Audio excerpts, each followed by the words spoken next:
Okay, it is 10 o'clock in the Central Standard Time Zone. Welcome, good morning. I think I know everybody on the line. I see a bunch of folks have not come on to camera. Good morning, John Leonard, nice to see you. And let's do a few little housekeeping things. The first is to avoid chatter so everyone can hear. Just please mute your phone. It looks like everybody is muted. Except one or two of you. If you have a question that you'd like to ask of Tony, chat me. You can go to your chat feature. If you're not familiar with that, scroll down with your mouse to the bottom of the screen, and a chat icon will pop up. Just hit the chat, and then you can type in your chat question over on the right-hand side of the screen. Going forward, we have some other webinars that are designed to kind of get us through this particularly unique period in our country. We have a webinar on resiliency coming up. We have a webinar on outplacement counseling that is coming up. There's a new form of that taking place. We have a specialist in that area. He does search and outplacement via the web. And we have two meditation-led meditation webinars also coming up. Those will be shorter. Those are 30 minutes. We have an hour today, and we will end the call promptly in 1 hour. And our featured speaker today is Tony Bridwell. And Tony is the one in the white shirt with the glasses and the professional microphone. If you've got your audio and video both working, you'll hear from him in just a moment. Tony is the Senior VP Chief People Officer for Ryan, Inc. Ryan is one of the notable companies in America and beyond. Now they have offices around the world.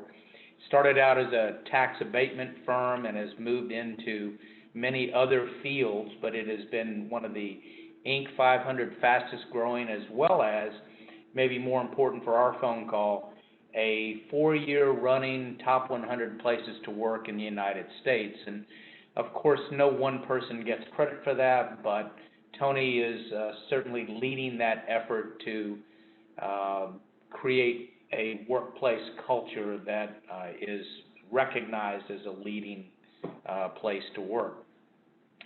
And I think what we will do is, Tony, let me let you introduce yourself, and then I'm just going to ask Tony questions, but please, if something's on your mind, make sure and put it in the chat. And I can't see some of you, so if you can't raise your hand, I can see some of you. Raise your hand, and I'll call on you as well if you want to just ask your question rather than me. So with that, Tony, why don't you kind of give us a few minutes of your background, and then we'll go from there.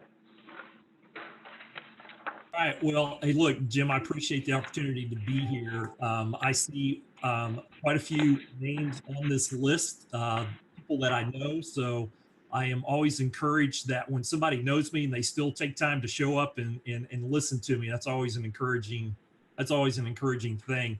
I have the opportunity, as Jim said, to be the Chief People Officer for Ryan. We have 3,000 people scattered across 9 different countries and 75 offices. And so the current season that we're in right now has been an interesting one for us. Prior to being at Ryan, I was the Chief People Officer for Brinker International here in Dallas, Texas. And so some of you may know Brinker as the owner of Chili's and Maggiano's restaurants. I've had conversations with them over the last week or so, and that's a completely different challenge that they're facing right now. In addition to that, I also do a weekly podcast called Breakfast with Sis, and I've written 5 books on leadership. The most recent one coming out just came out about a month ago, called Saturday Morning Tea: The Power of Story to Change Everything, which I had a call early this morning, and I don't know if it's providence or what, but much of the content that I wrote about, which I wrote that book last year, we're actually deploying to our people around the world right now to help them really navigate not only this season, but the season that comes after, et cetera, et cetera. And so we'll be able to share some of that insight as we spend a little bit of time together, and then whatever else we can share to be of help. That's why we're here. Okay, thank you, Tony, and we'll come back, I'm sure, and touch more on some of your background. But why don't I kick it off with a question? What do we do right now to keep our employees safe? I think we've got a lot of mixed messages about that. What are you seeing it from the Chief Human Resource person? Man, that's a great question. Look, in our world CDC, I'm watching about 8 different countries' versions of the CDC right now. But in our world, it's the CDC, and they're pretty much dictating right now what keep people safe looks like. So there's not a whole lot to add to that, right? You isolate them, you get them away from people for the most part. Currently, we're at 97. I think the last number I saw, we're at 97% remote right now. So our business is considered an essential business. So that means that the collecting and paying of taxes, believe it or not, is considered one of the 16 essential businesses. And so the government takes that kind of seriously. So we still have a 7% crew scattered across the world right now that is in our offices. So how do you keep them safe? Well, look, you do all the things that you normally do. You keep the office clean, you keep them separated, and then you just have them wash their hands and all the things that the CDC is telling us to do. So look, that's the common sense right off the bat. I think for us, there's the physical safety component of it, which should be pretty common sense, although it's amazing how much common sense isn't common practice sometimes, but we are learning that we've got to reinforce that on a regular basis. So there's the physical aspect of keeping our people safe. But what we're discovering now, and we've been really leaning into over the last 10 or so days, is the psychological safety component, that it's really, really important right now. And so some of the items that you said, that you mentioned earlier, Jim, that you're going to be providing, those are absolutely 100% the same items that we're providing our people internally. How do we tap in? How do we understand the emotional impact of this? And so we see safety across 4 components. We see safety across the career component, the physical component, financial component, and then the emotional component. So it's all 4. It's very balanced. How do we keep our people safe? It's balanced across those 4 spectrums. And so from a career standpoint, it's communicating what we know when we know. We're very unique right now. We're hiring. I've got 90 open recs right now. I've got 70 interns that are scheduled to start virtually in the next couple of months. We're looking at M&A deals right now. So it's a very unique situation for us. Not everybody's in that situation. But what we've discovered is that when we communicate from that standpoint, the people's knowing that, it helps them from a career standpoint, it helps them from an emotional standpoint. From a physical standpoint, we're providing them things like yoga and mindfulness, and we have a platform that allows them to do that. And then from the financial standpoint, we've put items in place, and a lot of people have done this. Brinker did this recently. They put a fund in place, et cetera, et cetera. And we're reassuring our people what that looks like going forward. So the 4 components of safety: career, physical, financial, and emotional, and it's important to hit all 4.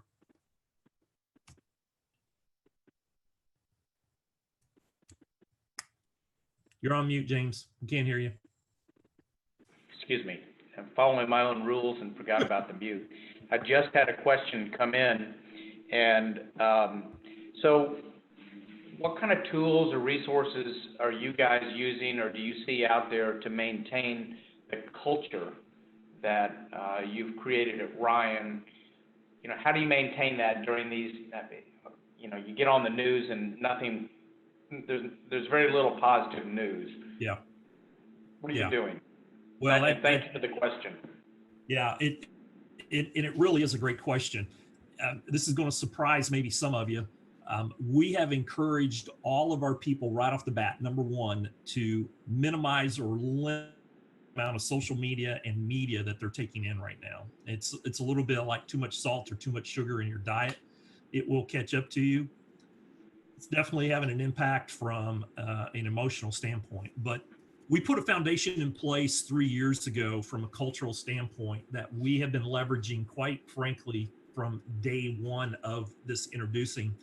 And that foundation was around how culture works. And I think from a leadership standpoint, whether you're leading people or just leading yourself, you need to know how this works. And if you know how this works, you have the ability to manage your culture going forward. And it's a very, very simple model that we use internally that we refer to as the experience cycle. I can teach you this model in about 3 minutes without seeing anything. And it works like this. You just think of a circle. At the top of that circle at 12 o'clock is the idea of experiences. We're all having them each and every day. These experiences that we have impact how we think and feel. It impacts our biases, our beliefs, and our deepest values. How we think and feel drives what we do, right? So at 6 o'clock on this model is our behavior, our engagement. And that behavior always gets you something. At 9 o'clock is the outcomes, right? So you do something, you get something.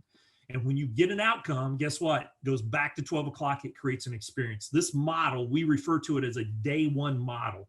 We teach everybody in our organization this very simple idea of how culture works. Culture is the way people think, feel, and act. Unfortunately, in times of crisis or as we move through different seasons, if we're not getting an outcome that we need or desire, what happens is most organizations and most leaders fall back on only the way people are acting. Now, the big challenge of that is in short bursts, that's okay.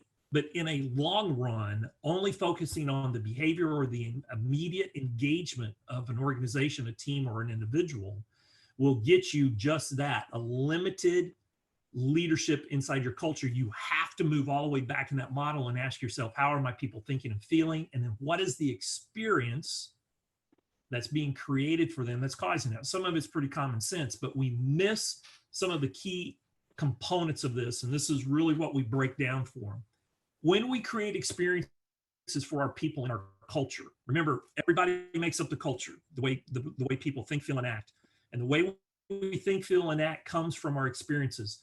Story is the language of experience.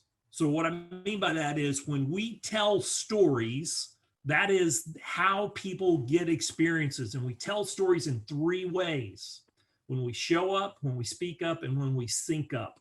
That's the 3 stories that we're telling. And during times of crisis, during times of unique seasons, managing the culture is about managing those 3 stories, because what will happen is if those 3 stories are misaligned, it creates confusion in your workforce, and that confusion in a already hyped up mental state will take people right down the bad victim path. And then you get productivity that drops, you get everything else that drops. Your people, they start to break down physically and mentally and emotionally. And then you find yourself in this unique situation that you can't quite get out of. So for us, it has been about managing these 3 stories. As leaders, how do we show up? How do we speak up? And how do we sync up? And I need to unpack that. Sync up is the technology, the processes, and the systems that we put in place that tell a story when we're not looking, right? So, payroll is a system. Benefits is a system. Meeting agendas. These are all systems that we have in place. If those systems are creating a story that is counter to what you're saying out loud, it creates confusion. And so from a leadership standpoint, managing the culture, quite frankly, is about managing these 3 stories to make sure they're aligned. It's one of the simplest, but yet the most difficult challenges, especially in times like this, is making sure these 3 stories are aligned, because if they're not, People get confused. They don't know what to think and feel. That impacts what they do, which impacts your outcomes. Tony, that was more than 3 minutes. You said Sorry. you could do it in 3 minutes, so Sorry. you owe me a few seconds on the next response. But Pete from Pennsylvania has a question, and I'm getting private questions here, but Pete sent it to everybody. So Pete, why don't you go ahead and ask your question, because it gets into a much bigger issue about the differences between furlough, termination, layoff, the term. So. Okay, what I'm asking is under the Small Business Recovery Act, of course, it has to pass through the House. Should we continue to pay all our employees 100% of their salary, as you know, the media is suggesting? Wow, tricky question. And I wish there was a definitive answer that I could come back and say one size fits all, yes or no.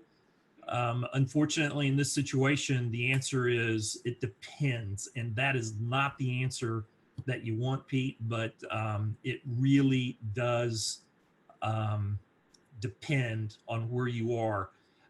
I have multiple of my peers that are bleeding cash pretty desperately right now, and they still need a full workforce-ish.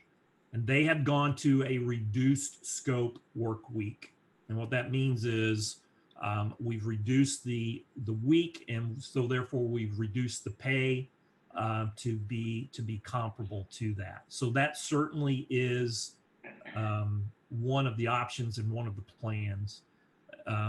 We're at the other end of that spectrum, and the other end of that spectrum is I'm hiring people right now, and you know, trying to find people to fill some of our gaps.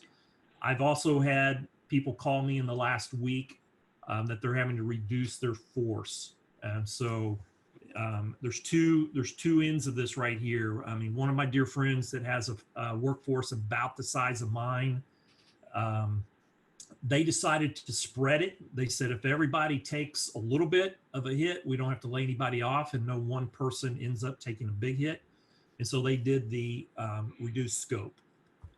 Another individual with a smaller organization of ours, he had to lay off roughly 10%. It was hard for him because, quite frankly, we have a whole leadership generation right now that hasn't had to face a situation like this. And so they don't necessarily have the muscle or the skill to do it. And it's really, really difficult. So Pete, I wish I had a definitive answer. It really does depend on size, shape, and workload, what you got coming in right now. Tony, I would just add, though, that the worst scenario is to not take action because there's still, parts are still moving. And so there is action that is required, probably a decision among the senior leadership about how to deal with that. We have another question that came in privately, and that is, would you take just a minute, please, and make sure the terminology is clear between furlough, termination, layoff, forced vacation? What are the pros and cons of that? And I know that all the HR people on this call know that, but we're dealing with some small businesses here that a reduction in workforce is just a reduction, and there's different ways to frame that going forward. Yeah, so a couple of things. One, I want to give you a resource. If you don't have this resource, I want to give you a place that you can go. SHRM.org, SHRM.org. SHRM.org is our HR Society's web page that has a tremendous amount of resources on there. They go into painstaking detail as to the differences between the two. Let me give you the Reader's Digest version right now, because there's a lot of talk online on social media. There's a lot of talk in the overall media about furlough. The big difference is in a furlough, you can actually release somebody from work without paying them a salary, but typically speaking, you still pay their benefits. And that allows them the opportunity to be covered under healthcare benefits or whatever benefits you have while not receiving a salary. The side to that is they cannot collect unemployment and a furlough. And so, the more humane option is a layoff, which is just simply what it is, that you release them from work. They are able to collect benefits. We heard this morning, 3 million people have applied for unemployment. California led the way on this. It looks like the rest of the nation is going to follow, that they're removing the 1 week waiting period restriction that most areas have to allow people to access that very quickly. There is also talk as of this morning that there's going to be an increase. That's either going to be a dollar amount or a length of time. I haven't seen the final written on this, but they're going to allow people to access this. If you do that, your people still have the opportunity under the COBRA Act to still access their benefits, where they're able to pay for this. And I know you guys know this, so this is a review, that they're able to pay for those benefits. Now, granted, if you're cost sharing with them, they're paying more for those benefits if you're cost sharing, because now they pay both sides. They pay their side and they pay what you were paying as an employer.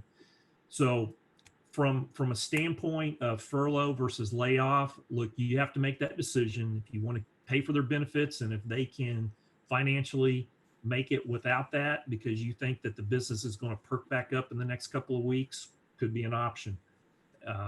Although layoff allows them to access those unemployment benefits quicker, and they still have the ability to get their benefits.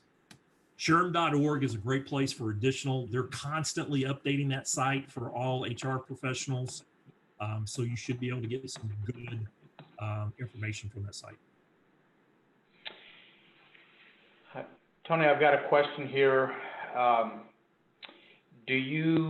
of the questions came in, do you believe that a layoff or pay cuts will impact the ability for the company to receive aid from an SBA? I have no reason to believe that at this time, although this is like answering a question while shooting at a moving target.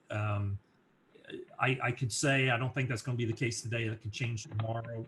One of the items that we've learned 3 weeks ago when we started this process, we started with we formed a task force internally in order to make sure that we had all of our information in one spot. And we started on a Friday meeting once every Friday. And within a matter of 7 days, we were meeting daily because the information was changing that quick. So Jim, I wish there was a solid answer on that. My reading as it is right now, I don't believe so. That could absolutely change in the next 24 hours. Okay. So what about, and please feel free, I've got a host of questions here, but add to your questions. I'm trying to bundle them if I can. But let's go to, at Regeneration, we do a lot of succession planning. We do shareholder agreements that include things such as a disaster plan and crisis plan. Tell me what you guys have done and how those things play into, a once-in-a-lifetime generational event like we're having right now. Yeah. Well, look, we have, and many of our clients require this. So we made this a best practice several years ago to have a business continuity plan. We learned through a couple of hurricane events that if an office closes down, it does have an impact on us. And so we've put a business continuity plan in place several years ago, which can include up to pulling a 18-wheeler trailer up to a site that has a full complement of our backups and our equipment, that we can actually walk into this trailer with designated individuals and still run the company no matter where in the world. So we've put together a pretty elaborate BCP that we activated at the beginning of this event, and it activates in stages. And so we have different stages that we click into this. Travel being one of our first one. We have 4 levels of travel that we talk to our people about. One is normal, two is non-client or discretionary, three is non-client, and then four is zero. And so we moved through that phase of our BCP very quickly. Within 7 days, we were almost out at level 7. But the other component for us was how do we transfer a office scenario into a immediate work from home scenario? And we've been very fortunate over the last 11 years. We've been navigating toward this to the best of our ability. So at any given day of the week, I will have 30% of the workforce working remotely in some places. So for us, our BCP included, how do we move to 100% without burning it along the way? And do we have the resources in place to do that? And so we immediately started putting those plans in place to go full remote. And it included a cross-functional team that meets, quite frankly, every day to make sure that we're not breaking something along the way. What's really important, though, here we are, we're still in what many people consider. Now, we started this process 3 weeks ago. I wrote the first communication to the firm 3 weeks ago on this, that we outlaid from our CEO a 4-step plan on what we were going to do over the next several weeks. Communication plan is the single most important part of any business continuity plan that we have determined. There's an old maxim that I say all the time: never assume that everyone knows what I know at the level that I know. While you and I might be talking about this all the time and it's really clear in our head, our people on the line, the front end, frontline supervisors or whomever, they can't climb in our head. So over communicating is not a bad thing, but it's consistent communication. That we learned that right off the bat. Then the second thing is our task force, while we are, some people say that we haven't even hit the curve on this particular event that we're in. We're already planning as of yesterday, post-event. And that is, this too will pass. This season will come out for many people. They've got a component of the work looking at what this looks like now, but we're starting to plan now as to what post looks like.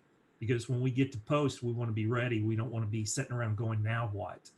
And so, look, progress made, progress needed should be the cadence of the day. What progress have we made today? What progress do we need to make tomorrow? And so we're looking out multiple weeks in advance for our systems, for our people, and what can we be doing for them? Okay. Kurt, I think has a question. Would you like to ask that question yourself, Kurt, and explain kind of what you're thinking? Yeah, so thanks, Jim. Tony, we talked about culture. Obviously, this is not the time that you create a new culture, but you maintain your culture. The question really is around, how do we communicate? You emphasize the communications being so important, but how do we communicate with these people that are now remote? What are the best practices? There's so many different opportunities: phone, text, email, websites. What other suggestions do you encourage and do you and your team use that you would suggest to this group? Well, it's a great question, Kurt. And hindsight's 2020. I wish I had a little bit of stock in Zoom about a month ago, because right now they are basically taking over the planet. The fact that we haven't broken Zoom up to this point is certainly a testament to their technology, which, by the way, let me give you a real quick tip. Hopefully everybody's making use of Zoom or WebEx or GoToMeeting or whatever the case may be. Overload right now, our technology people are telling us the overload right now on the system. A lot of times people are trying to dial in and they get those busy signals. I'm gonna give you a little inside tip. If you start your meetings at 10 to 15 minutes after the hour instead of at the top and the bottom of the hour, you miss the big rush hour of people dialing in all at the same time, and you get a better result. Just your first little Zoom or online tip. Look, managing culture remotely is not that much different than managing culture in person from the standpoint of what it is that you have conversations about. And for everybody on the line here, there's a couple of anchors that we go back to every single day. Every single conversation that we have with our people, every single communication in any way, we go back to certain anchors in our culture. And we do that in multiple different tactical ways, but we always go back to these anchors. And our first anchor is our purpose. It is so critical right now to keep people focused on purpose. Why am I doing what I'm doing? Because guess what? Everything in the media is pulling their focus away, saying, hey, this is the most important thing. And they get spun up, they get emotional, they get wrapped up around this.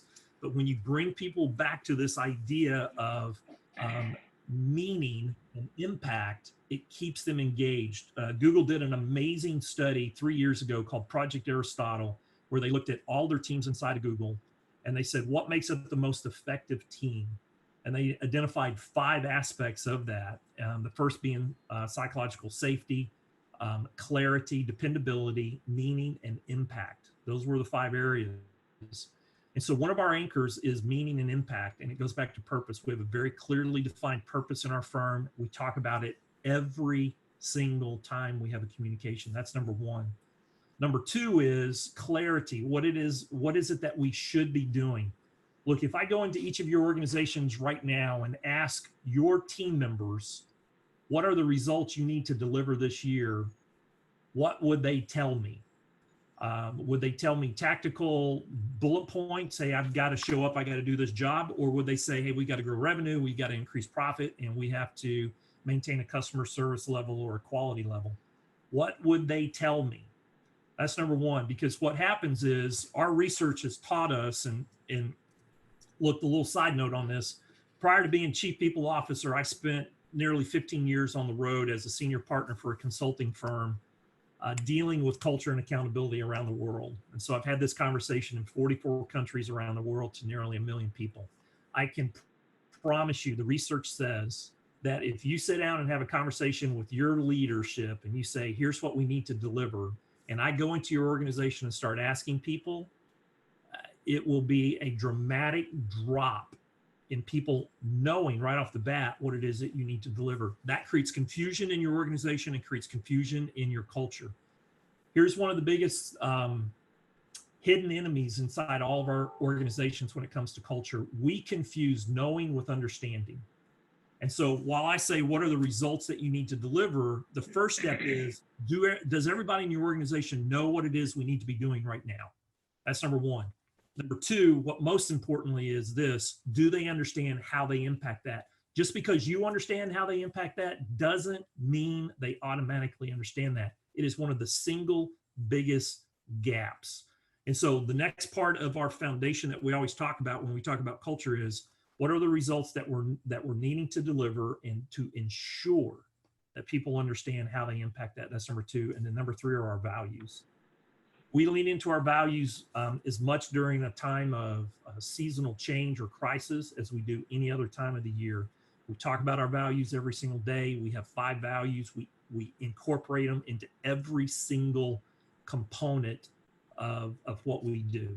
And we link people back to that, because this is how you manage culture, the way people think, feel, and act. And so if we're not talking about this, they're going to talk about something else. Here's what they're going to talk about. Hey, did you hear the person down the street may be sick? What are we going to do? They're going to shut off my thing. I got to get to the grocery store. And all these other distractions, while I'm not trying to minimize those, are taking away from what they could be doing to stay more engaged and more focused on the business. Kurt, does that answer that? Yeah, it does. It's very helpful. Okay. I want to encourage you, if you have a question, please either, go to the chat function at the bottom of your screen and just type it in. I've got a question here. I'll read it to you. What about when you have leadership that's not in sync on, is this a real thing, or is it just, noise by the liberal press? You're hearing, I'm explaining, but that's what the question is. What about, what comments do you have about leadership teams that are not on the same page? it's deadly. I can't say it any more clearly than that. It is a misaligned leadership page or leadership team is is possibly the number one leading factor to confusion inside a workplace, and it gives people the opportunity to become a victim of their circumstance. Look, at the end of the day, we're all going to face circumstances. We have a choice. We can be a victor or a victim of our circumstance. The minute we stop focusing on what we can control, people get wrapped around the axle around what they cannot control. And that happens quickly when there is confusion. There's an old saying that we used to say all the time at my former firm: confusion is the great defender of the status quo. And what we mean by that is, if we allow our people to be confused, they will go to this victim mentality so quickly that sometimes it's really hard to pull them back. And that confusion comes from misalignment in the story. You got to be aligned. You don't have to agree. Look, there's another misconception that's out there in the leadership world, that ownership is not agreement. And that is a false assumption. Ownership is not about agreement. Ownership is about involvement and agreement. So quite frankly, I can disagree with you, but I need to be involved. And if I'm not involved, because it sounds like this, you come into the meeting and you say, hey, look, this is what we need to do. And someone looks at you and says, that's a brilliant idea. And as soon as manufacturing gets their act together, I'm right there with you. They have just told you that they do not own that. They've agreed with you. And we confuse agreement with ownership. It is one of the single biggest leading indicators to a broken culture and low productivity, low engagement that you could possibly have inside an organization. You got to get involved. You got to be aligned. Jim, okay, so kind of a continuation. Continuation on that same question. What if the misalignment person is the one that signs the checks? So here's an old rule of thumb. The person that signs the check can never be misaligned.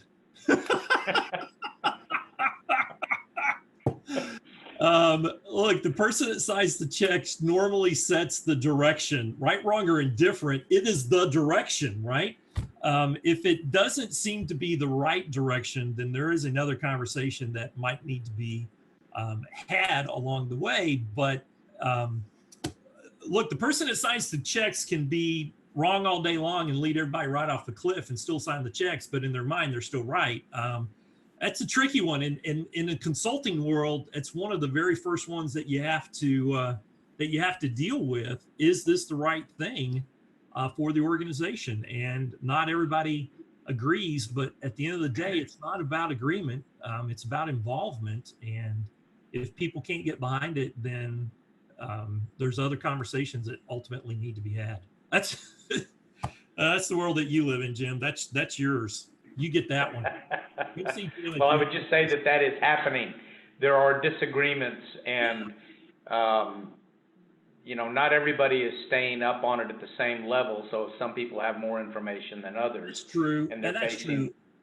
Yeah. And look, during times of crisis, people's anxieties go up. We start producing, massive amounts of cortisone, and we just get hyped up and we get spun out. Here's the thing we have to keep in mind during times and seasons like this. We have to lean into our humanness every now and then and just realize that we're all human. We're all broken to a certain degree. We're all going to make mistakes, and we have to provide a little bit of grace to say, all right, I'm here, I'm in, and if we mess up, you have to check and adjust. This is just, look, it's 101 of continuous improvement. You minimize all the waste, you go forward, you check and adjust, and if it doesn't work, you change. And I think that it's just good for us to be reminded of that, especially during this particular season. It's okay to be human. It's okay to make a mistake. It's okay to skin your knee. It's okay to raise your hand and say, you know what, I got that wrong. Let's pivot. We've got over 50 people. I think we've gusted up to about 60 people on this webinar. And we're only going to have a chance to probably get to another 3 or 4 questions, and I've got a couple of them backed up here. The next question would be, would you reiterate, you mentioned 5 elements of team functioning. Would you reiterate those 5 elements in case someone wants to write them down? Absolutely. I'm going to give you another website to go to also for Google has provided open source to all of their resources and research, which is absolutely amazing. So if you go to rework, R-E-work, rework.com, you can access all of Google's research from Project Aristotle, and it is amazing research. We're leaning into quite a bit of it. Google's one of our clients, and so we spend a lot of time with them throughout the year. But the 5 components that make up a highly effective team begins with psychological safety. So if you unpack psychological safety is my ability to show up and speak up without the fear of being blown up by others in the room, right? Psychological safety. So it's psychological safety, it's clarity, dependability, meaning, impact, right? So psychological safety, clarity, do people know and understand what it is that they need to be delivering? Dependability, am I going to be personally accountable to show up, not be a victim, but be a victor, focus on what I can control? Meaning, can I connect what I do to a bigger purpose and impact? Do I realize the impact that what I do has on the bigger picture? And while I don't want to minimize all of them, psychological safety ranked, believe it or not, psychological safety ranked at the very top of this. And so when we talk about earlier, when you talk about, what if there's misalignment in the room, psychological safety plays such a role in creating effective teams that you might not be seeing your full potential of your leadership team if by some chance they don't feel psychologically safe to speak up or share whatever the case may be. And that trickles down into the organization. And so the most effective teams have this ability to speak up, share ideas without the fear of being blown up, called an idiot, whatever the case may be along the way. And so this plays a huge role in culture. So rework.com, it's Google's research off Project Aristotle. Tony, I've got a pretty interesting question here, insightful, that came across in a text. Let me see if I can ask it correctly. How this situation that we're currently in is handled will attract or repel prospective employees when the crisis is over. And that this may be a big reverse job interview question. I think what may be asked here is that a company goes and lays off an enormous amount of people, and then they're trying to hire at some point in the future. Somebody may be asking that question, how did you all deal with March 2020? How did you deal with the corona? And so with that thought, just respond to that. This goes back to the importance of story, and stories are going to be told. Stories are being told right now. You're writing a story right now, and that story is going to be told later as to how we responded. And people are going to be listening and watching for one of 2 stories. And it's either going to be a proactive story or a reactive story. And so and I think it's a brilliant question, by the way, whoever asked that, it's really a brilliant question, because people are going to want to know, did you react to this situation? And so therefore had to take measures, whatever the case may be. And there's a difference between an organization that had to react and lay off people because they responded too late, or there's another completely different story that somebody was proactive, did things, and then the layoff was a last resort, but we did all these other components ahead of time. Those are the two stories that's going to be written. And the question that you need to be asking from a leadership standpoint is, what's the story I want told after this?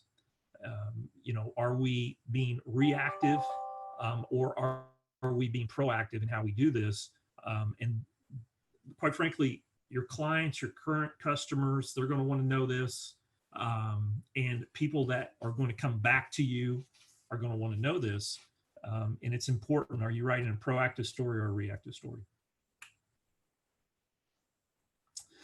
Look, let me add on to that too, Jim, because I will go as far to say is that every single person on the call in their mind might be thinking, well, of course I'm writing a proactive story. Always double check your story with someone else, because our first thought is, well, of course it's a proactive story, but in reality, it may be more reactive than we realize. So it's always good to check in, right? Jim, you're a great sounding board for items like this to check in, and other people on the phone.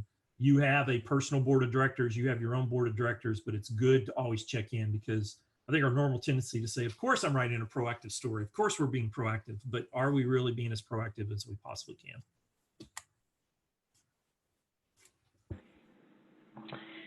Okay. Keep the questions coming. Some of them I think we've already asked, but I've got one here. Very pragmatic question. What do we do the next 2 weeks? Yeah. I wish I could say that we've seen in the US all of the changes that we're going to see. Right now, we're at 80% of our facilities in the towns that they're in are in shelter to place. So we still have another 20% that could go shelter in place, which will change dynamics. I wish I could say that we've hit some kind of peak on impact to our people and impact to our businesses. I don't know that we've hit that peak. We watch 2 weeks out.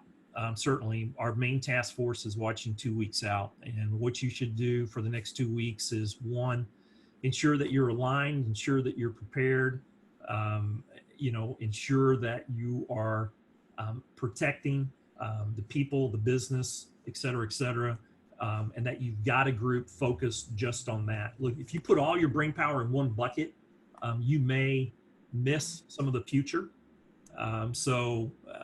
I would recommend that you also have another task force or another small group that is thinking about what does it look like beyond 2 weeks and what you might be doing there.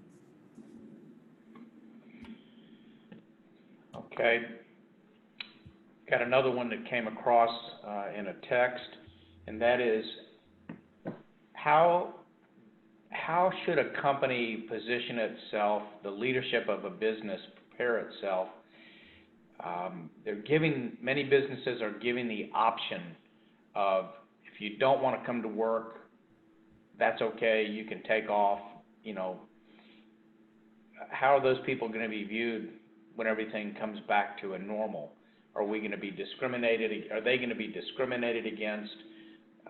And what would we do to ensure that those that just simply do not want to come to work with no pay, leaving the company possibly shorthanded, how do we deal with that issue? It's a great question. Our entire legal department, I've got 12 people in my internal legal department, and then we have an adjoining law firm that is part of our business. Our internal legal department has been in constant contact with my group over the last couple of weeks, working on this particular question, Jim. This is an important question. The predictor is that if we're not careful, there will be a rise in new discrimination EEOC claims in the future. A COVID-19 harassment claim will not be out of the ordinary in the future. So what does that mean? We have to be very careful at how we choose to respond to people who choose not to work because of a fear or self-isolation or whatever the case may be, it is opening up a massive amount of HIPAA doors that we're having to explore on a regular basis. You have to be very careful with your people internally. The HIPAA laws require us to protect the information of our people, the health information of our people, which means that should one of your individuals come in contact with COVID-19 and is diagnosed, you cannot send out an email to the whole company and says, Frank's got COVID-19. That becomes a HIPAA violation that exposes companies and individuals to great risks. You have to be very, very careful with that. So what we did internally is I created what we call a 4-dot protocol internally to help us communicate how we deal with these situations. And 4 dots, so 1 dot is an employee, 2 dot is an immediate partner, spouse, or family member of an employee. 3 dots is somebody that we've come in contact with. 4 dots is somebody in the community that we might know. And then there's presumptive and confirmed. So it could be a 1 dot presumptive. And then we put together guidelines internally on how we would respond internally to a 1 dot presumptive case. And it's different than how we would respond to a 1 dot confirmed case. And so we put those guidelines in place early so that we could communicate consistently throughout our entire organization on how we have conversations about individuals inside the firm. And repeatedly, we have this conversation that discriminating against an individual who believes they have been exposed or could be isolated or could be impacted if they come around other people, we have to err on the side of caution when it comes to that, because right now we see the potential of future discrimination claims that will either come under HIPAA or Title VII or ADA of some kind. So we're erring on the side of caution. Now, all of that said, we're very fortunate in our firm that 90% of our workforce can work remotely and still have something to do. We have 10% of our workforce that their role doesn't allow them to work remotely, i.e. check the mail. Believe it or not, a lot of governments still use paper to send out tax assessments, et cetera, et cetera. So we have to have an essential workforce. In your particular situation, you may have a higher percentage that cannot. In those situations to where we have somebody who is able to work, but has a concern for their safety, we have been working very diligently to reskill them into other areas of our business to give them something to do during this time frame. Now, if that exhausts, then the government's already come down and says, here's an extra 2 weeks of sick pay, that gets you 2 more weeks. I suspect that by the end of March or mid-April, we're going to see that probably extended 1 more time by government proclamation. I'm going out on a limb on that. That's a prediction. I don't know for sure. That's a prediction. But if once they've exhausted all their vacation and all of their quote unquote sick time, what do you do with them? We've been working to reskill them. What are some other activities that they can be doing? And right now, that means, should they be going through more development? We've got online development. Should they be helping somebody else with filing that they can do digitally? Should they be scanning these files, whatever the case may be? So that's how we're handling it. Every single one of you is going to have a different combination of what that looks like. And you just got to figure out what's the right combination to keep the people engaged. But the word of caution is, don't be sharing names with who might be sick or who might be impacted. That's a HIPAA violation and a party foul. Have a protocol in place on how you do want to communicate something like that. And then what you're going to do, have that in place ahead of time. So if it happens, you're not scrambling and trying to figure out what to do after the fact. Okay, I think we've got time for the last 2 questions, and this one comes in.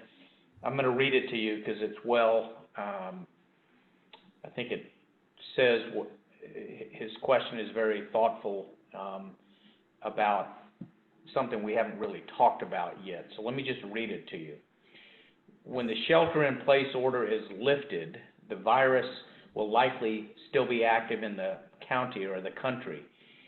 How do we navigate putting our employees back on site with the imminent fear that the virus is still hanging out somewhere in the nation and a likely hesitation that they will want to return to work? I want to ensure the safety of our employees and customers as a top priority, but the business operating requires at minimum some interaction in the same room with customers and employees. So what do we do when they come back to work? Yeah, When we want them to come back to work. Right. So that's why we talked earlier that beginning yesterday, we've assembled a separate task force to have this very conversation. What does transition back to a new and different normal look like? You need to be having that conversation right now. Here's what the preliminary looks like. And it's most likely going to look much like our exit to full remote is going to look very much like our entry back into what we would call the new normal. And that is that we're not going to send out a blast email and says, okay, everybody show up at the office tomorrow. We're most likely going to bring this back into, again, I'm professional services, so mine's a little bit different. If you have manufacturing, it's going to look a little different than this. But if the safety of your people is top, then you've got to be looking at some of the components that we're looking at, and that is, when I bring people back in, do I need to be staggering shifts for the first couple of weeks? And what assurances am I providing my individuals that it is a safe, clean, and healthy environment? Well, here's what it is. Here's what we're doing from a cleaning standpoint. Here's what we're doing from a shift standpoint. We're staggering shifts so we minimize people. We're still going to have fewer people in the place, but we're going to do it from shift by shift. And here's all the components that we're doing for that. Chances are our stagger back in is going to be something very similar. We're only going to let offices come in at a minimum amount of time for a period, and then we're going to start just easing our way back into, we don't want to snap back to the way it was, because whoever wrote the question is very perceptive, is that there is going to be this lingering thought this is still out there.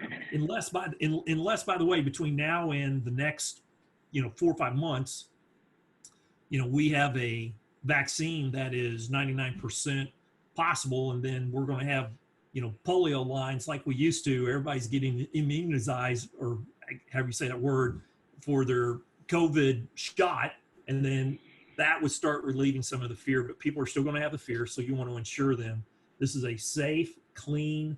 I don't like the word social distance, or I don't like the phrase social distancing, by the way. It's not the phrase that we try to use internally. We've leaned on physical distancing because, quite frankly, we're hardwired as humans for social. And so social distancing somewhat implies that I'm going to distance myself socially. No, I need people to connect socially. I just need them to keep physical distance, right? And so we've leaned more into physical distancing than social distancing. But we assure our people it's clean, it's safe, there's physical distancing, we're going to stagger, here's what we're going to do, and then talk to us. Tell us what your concerns are. We have a site on our webpage, our internal webpage, that are frequently asked questions that are updated every single day. Here's a question that came in, here's how we asked them. That page is getting more hits now than it's ever received ever in the time of ever. And so having that place for people to go and have those conversations or to get those questions answered, critical. Okay, we still have questions to go, but we are going to stick with that 1 hour sharp. And I want to just say that if there's a message that comes out of Tony's remarks that we should all walk away with, it's to have your company plan in place. A lot of us were left flat-footed when this hit, and I think it's important to go ahead and create your company plan for not just today, next 2 weeks, but also when it returns to it's okay to come back to work. Some businesses and industries are simply going to be off the radar for months to come because they plan out months in advance. So get your plan together. Encourage you to use your HR department. There's 2 levels of HR. There's the record keeping, which is the old kind of school piece of this. Someone that keeps the calendar for vacations and so forth. And then there's the HR professional who really looks at the culture. You know, what are we doing to improve the work environment, develop our people, and to create the appropriate culture? Leadership is all about developing culture. That's kind of step number 1. I think you need to look forward to when you think you might be back at work, 1, safely, and then when do you plan to be back doing the kind of level of business that you did pre-virus. Now, to wrap up, there are other questions here that we have not been able to get to. If you have questions for Tony, certainly email them, text them to us. We'll make sure that Tony will respond to that, and he's happy to do this. I do want to say Tony's got some great books. Tony, how can people get a hold of, I think he's got 5 books. I've got The Difference Maker, Newsmaker, and Kingmaker. This is the Maker series. How do people get a hold of your books if they would like one? Say that. Amazon controls the world now more than ever. So everything is on Amazon. You can get them paperback on Amazon, Kindle, or even Audible. If you want somebody to read them to you, all 5 are there on Amazon, and it is a great way to get some insight. So thank you for mentioning that. So I want to just again highlight Tony works with Ryan. Ryan is a tax abatement firm. Some of you have had reasons to look back over prior years and figure out if you got all the tax benefits that you could possibly have received. Tony's firm does that for international companies, often very large companies that, you know, they recover hundreds of millions of dollars in some cases, but not always that big. But few internal accounting finance departments have those skill sets. So Ryan is one of those places that does that. And you will be hearing from either Ellie or myself on within the next week about an additional webinar. You are all invited. There's no fee for this. We're happy to have your employees join us on this or other people that you might think would be interested. So with that, just want to say thank you guys. Be safe, and appreciate your participation in this call, and I'm going to end it now. Thank you.